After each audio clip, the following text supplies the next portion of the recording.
You're watching News 10 ABC, your local news leader.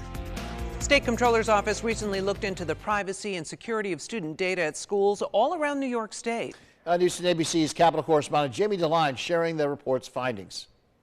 Cybersecurity incidents are increasing, and they've tripled in the last 3 years in New York. And a big reason for that is, teachers had to jump into action during COVID and had to use a lot of new programs, third-party apps, rely on IT services in a different way.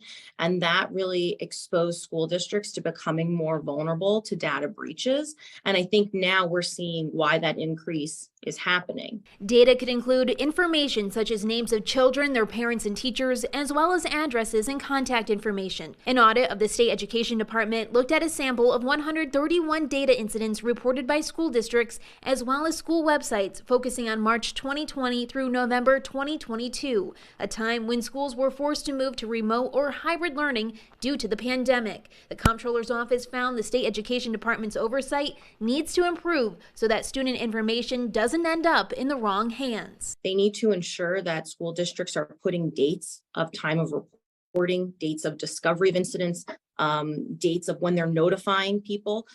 Otherwise, how can they enforce the deadlines they have under their rules and regulations if they're not mandating the schools file them in their incident reports? Of the sample looked at, the audit found 30% of school data breaches the Comptroller's office reviewed were not reported to the State Education Department within 10 days. 73 schools did not have a parent's bill of rights for any third-party contract on their website.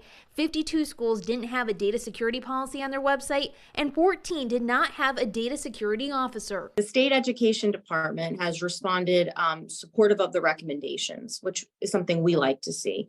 Obviously student data security is of the utmost importance to SED, and they take the recommendations seriously and to heart. And they have started working with this private company to start classifying data that they're responsible for. Reporting in Albany, I'm Jamie DeLine.